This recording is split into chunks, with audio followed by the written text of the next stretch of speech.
नमस्कार दोस्तों, अग्निपुराण में आपका बहुत बहुत स्वागत है।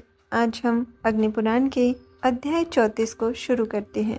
पवित्रारोपण के लिए पूजा होम आदि की विधि। अग्निदेव कहते हैं, मुनीश्वर, निम्नांकित मंत्र का उच्चारण करते हुए साधक याग मंडप में प्रवेश करे और सजावट से यज्ञ के स्थान की शोभा बढ़ावे।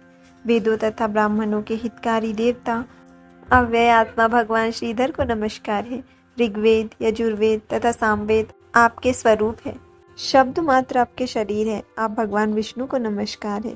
सायकाल सर्वतोभद्रादि मंडल की रचना करके यजन पूजन संबंधी द्रव्यों का संग्रह करे। हाथ पैर धो ले। सब सामग्री को यथास्थान जचाकर हाथ में अर्घ्य लेकर मनुष्य उसके जल से अपने मस्तक को सींचे। फिर द्वार देश आदि में भी जल छिड़के। तदनंतर द्वार योग आरंभ करे। पहले तोरणेश्वरों की भलीभांति पूजा करे। पूर्वादि दिशाओं के क्रम से अश्वत्थ, उदुम्बर, वट तथा पाकर ये वृक्ष पूजनीय हैं। इनके सिवा पूर्व दिशा में ऋग्वेद, इंद्र तथा शोभन की, दक्षिण में यजुर्वेद, यम तथा सुभद्र की, पश्चिम में सामवेद, वरुण तथा सुधन्वा की और उत्तर में अथर्ववेद, सोम एवं सुहोत्र की अर्चना करें। तोरण के भीतर पताकाएं फहराई जाए, दो कलश स्थापित हो और कुमुद आदि दिग्गजों का पूजन हो। प्रत्येक दरवाजे पर दो द्वारपालों की उनके नाम मंत्र से ही पूजा की जाए। पूर्व दिशा में पूर्ण और पुष्कर का, दक्षिण दिशा में आनंद और नंदन का, पश्चिम में वीरसेन और सुषेण का तथा उत्तर दिशा में संभव और प्रभव नामक द्वारपालों का पूजन करना चाहिए। अस्त्र मंत्र के उच्चारण पूर्वक फूल बिखेर कर विघ्नों का अपसारण करने के पश्चात मंडल के भीतर प्रवेश करे। भूत शुद्धि, न्यास और मुद्रा करके शिखा के अंत में फट जोड़कर उसका जप करते हुए संपूर्ण दिशाओं में सरसों छीटे। इसके बाद वासुदेव मंत्र से गोमूत्र, संकर्षण मंत्र से गोमय, प्रद्युम्न मंत्र से गोदुग्ध, अनिरुद्ध मंत्र से दही और नारायण मंत्र से घृत लेकर सबको घृत पात्र में एकत्र करे। इन सब के मिलने से जो वस्तु तैयार होती है उसे पंचगव्य कहा जाता है।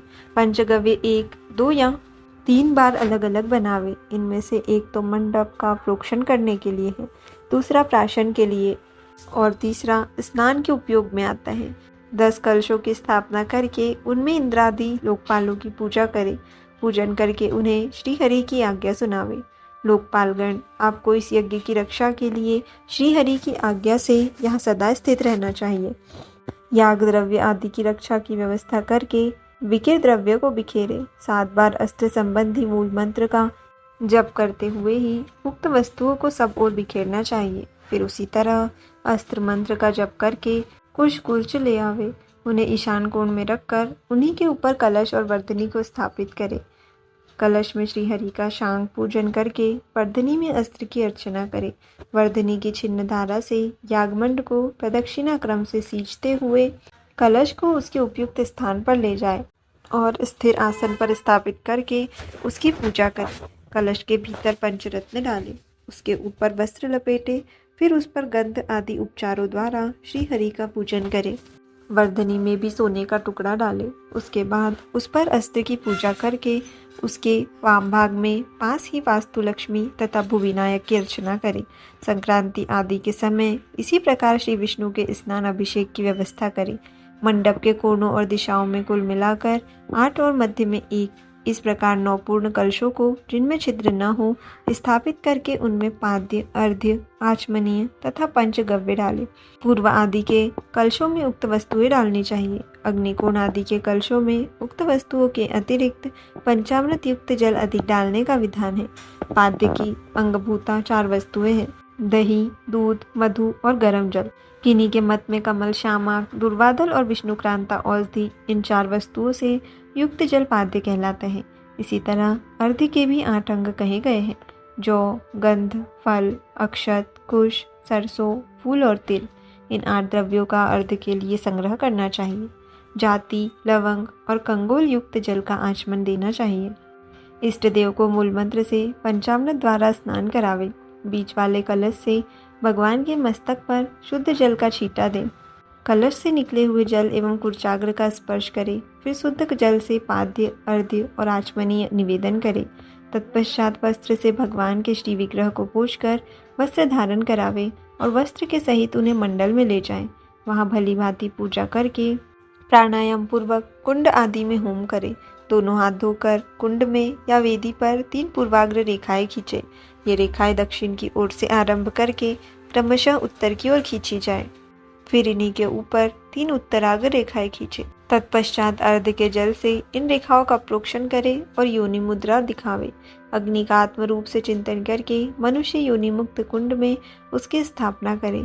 इसके बाद दर्भ, स्त्रोक, स्त्रवा आदि के साथ पात्रा साधन करे। बहुमात्र की परिधियां इद्म, वृश्चन, प्रणीता पात्र, प्रोक्षणी पात्र, आज्य स्थाली, घी, 2-2 सेर चावल तथा अधोमुख स्त्रुक और स्त्रुवा की जोड़ी। प्रणीता एवं प्रोक्षणी में पूर्वाग्र कुश रखे।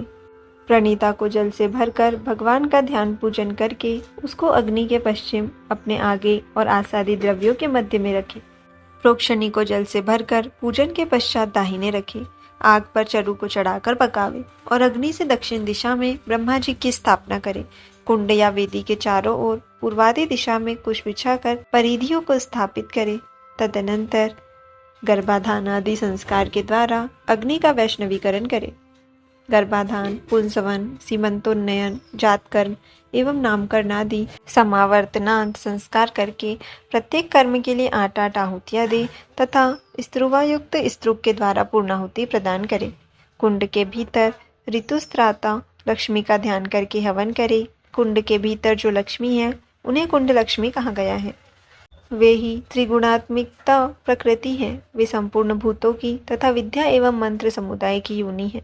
परमात्मा स्वरूप अग्निदेव मोक्ष के कारण एवं मुक्तिदाता है।